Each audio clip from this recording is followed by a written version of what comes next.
Indonesia adalah negara kepulauan yang kaya akan sumber daya alam hayati. Banyaknya habitat asli yang hidup di Indonesia, terutama tumbuhan dan hewan, menjadikan wilayah ini sebagai paru-paru dunia. Selain kaya akan alam hayati, Indonesia dengan jumlah penduduk yang besar menjadikan kawasan ini sebagai lahan potensial bagi para investor. Meningkatnya pertumbuhan ekonomi per tahunnya tidak lepas masuknya berbagai macam komoditas dari luar negeri. Namun datangnya komoditas pertanian melalui tempat-tempat pemasukan seperti pelabuhan bukan tanpa ancaman bagi kelestarian hayati Indonesia. Indonesia yang sempat mengalami hama penyakit hewan dan tumbuhan bawaan seperti flu burung atau yang lebih dikenal dengan H5N1 dan penyakit pada tumbuhan layu daun, hama wereng yang mampu merusak hasil panen petani. Tersebarnya hama penyakit hewan karantina atau HPHK serta organisme pengganggu tumbuhan karantina atau OPTK, selain bisa merusak perekonomian bangsa, hama tersebut juga mampu memusnahkan sumber daya alam hayati dan membahayakan kesehatan manusia.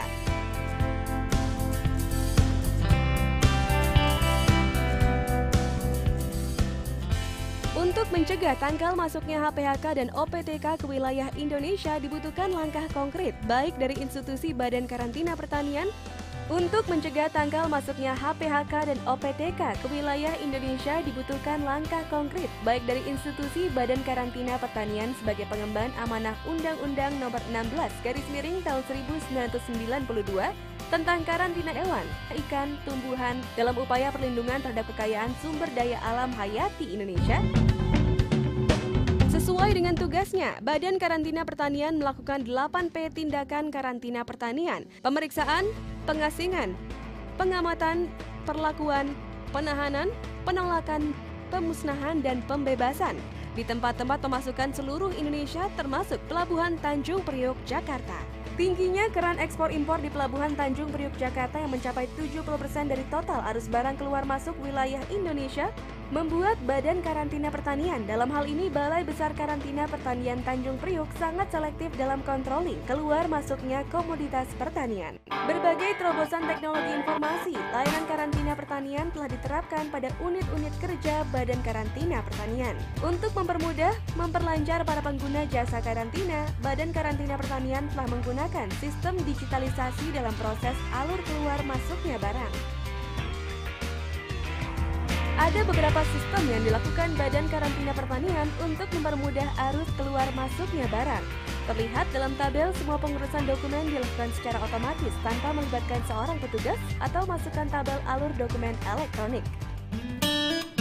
Yang pertama adalah sistem manajemen antrian. Pada layanan ini, pengguna jasa tidak membutuhkan waktu yang lama dalam pengurusan dokumen. Di sini, pengguna jasa karantina diharuskan untuk meregistrasikan dokumen secara online di tempat yang sudah disediakan oleh pihak karantina Tanjung Priok. Setelah proses registrasi dilakukan oleh pengguna jasa karantina, tahap selanjutnya adalah menyerahkan berkas ke petugas karantina untuk tahap pengecekan dokumen. Setelah proses pengecekan dilakukan, pengguna jasa karantina menyerahkan kembali berkas yang sudah melewati pengecekan ke bagian verifikasi. Disinilah dokumen si pengguna jasa karantina melewati proses selektif yang cukup ketat dilakukan. Mulai dari laporan pemasukan media pembawa, pengesahan pemberian nomor ajun untuk diterbitkan nomor KP2, hingga pembuatan hasil pemeriksaan administrasi.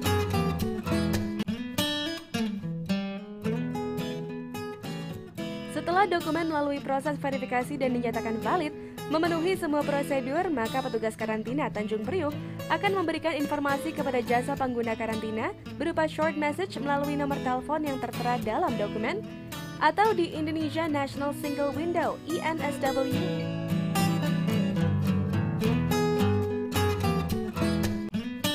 Dengan adanya sistem ini, diharapkan para pengguna jasa karantina tidak harus menunggu antri lama di tempat layanan karantina Tanjung Priok.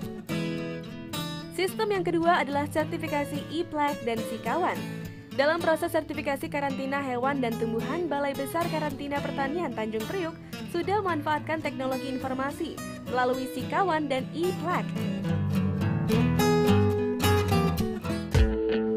Para pengguna jasa karantina pertanian dapat melakukan proses sertifikasi tanpa bertatap muka langsung dengan petugas, dilaksanakan di tempat dan tepat waktu atau real time.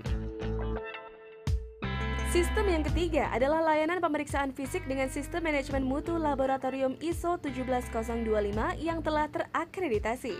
Dengan laboratorium yang telah terintegrasi, membuat petugas pembawa contoh atau yang dikenal dengan PPC dapat menguji media pembawa dengan hasil yang akurat dan terpercaya. Dengan melakukan beberapa teknik uji sampel komoditas seperti ELISA, PCR, morfologi, biologi, dan didukung alat laboratorium yang canggih seperti mikroskop 3 dimensi, mampu memiliki kemampuan pembesaran sampai dengan 2000 kali sehingga menjamin hasil uji yang valid.